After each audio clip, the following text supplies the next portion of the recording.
आतंकवाद के खिलाफ भारत का वैश्विक अभियान जारी है। जाहिर है, इससे पाकिस्तान की परेशानी अंतर्राष्ट्रीय स्तर पर बढ़ सकती है। भारत ने ऑपरेशन सिंदूर के बाद अपनी स्थिति को स्पष्ट करने और पाक की नापाक हरकतों को दुनिया के सामने रखने के लिए सर्वदलीय प्रतिनिधि मंडल को अलग-अलग देशों में भेज दिया है। इसी कड़ी में शिवसेना सांसद श्रीकांत शिंदे के नेतृत्व में बीजेपी सांसद बांसुरी स्वराज, इंडियन यूनियन मुस्लिम लीग सांसद ईटी मोहम्मद बशीर, बीजेपी सांसद अतुल गर्ग, बीजेडी सांसद सस्मित पात्रा, बीजेपी सांसद मनन मिश्रा, पूर्व सांसद एसएस अहलूवालिया और डिप्लोमेट सूजन चिनॉय लोकतांत्रिक गणराज्य कांगो पहुंचे। दोनों देशों के बीच बैठक के बाद शिवसेना सांसद श्रीकांत शिंदे ने कहा कि कांगो ने आतंकवाद के खिलाफ भारत के साथ खड़े होने की बात कही। आज हम डीआरसी में हैं, डेमोक्रेटिक रिपब्लिक ऑफ कॉन्गो। इसके पहले हम यूएई में थे। हमारे प्रधानमंत्री नरेंद्र मोदी जी के नेतृत्व में अलग अलग डेलीगेशंस अलग अलग देश में पहुंच रहे हैं। इसके पहले हम यूएई के सभी डिग्निटरीज को, मिनिस्टर्स को, सरकार को वहाँ पर मिले और एक अच्छा रिस्पांस भारत को वहाँ पर मिला है। और जो हमारा मैसेज है जीरो टॉलरेंस अगेंस्ट टेररिज्म, उसको भी अच्छी तरीके से अप्रिशिएट करने का काम यूएई ने किया है। पॉजिटिवली रिस्पॉन्ड उन्होंने किया है।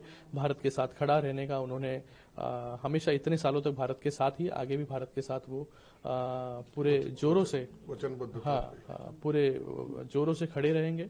और मुझे लगता है कि आज हम डीआरसी में हैं और डीआरसी में भी एक मीटिंग हमारी हो गई minister of state foreign affairs के साथ। अच्छी बैठक यहाँ पर हुई।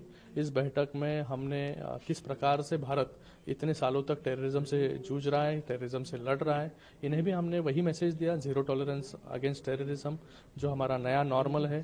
Trade and terror can not go together, trade and talks can not go together. और ये जो देश है डीआरसी, ये भी बहुत सालों तक कॉन्फ्लिक्ट जोन में रहा है। कॉन्फ्लिक्ट, इंटरनल कॉन्फ्लिक्ट्स यहाँ पर होते आए हैं, सिविल वॉर्स यहाँ पर होते आए हैं।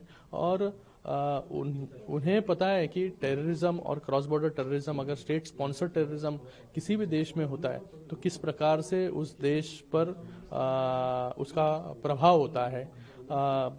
ये भी कई सालों तक इससे ही जूझते आ रहे हैं। और इनका कंसर्न भी वो है कि इनके भी देश में एक पीस प्रस्तापित हो। हमें भी यही चाहिए कि हमारे भी देश में शांति प्रस्तापित हो।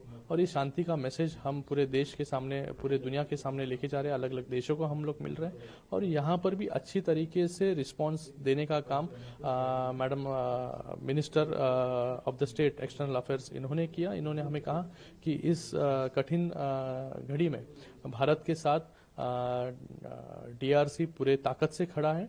और मुझे लगता है कि यही मैसेज जो हम पूरे दुनिया के सामने लेके जा रहे हैं, अलग अलग देशों के सामने लेके जा रहे हैं, और देश उसको स्वीकार रहे, देश भारत के साथ खड़ा होने का काम, निश्चय करने का काम यहाँ पर कर रहा है। मुझे लगता है कि हमारा ये डेलीगेशन जिस मकसद से यहाँ पर आया है वो मकसद एक एक कर पूरा हो रहा है। और आज पहली मीटिंग डीआरसी में हुई, वो भी बहुत अच्छी तरीके से बहुत सफल रही मीटिंग यहाँ पर।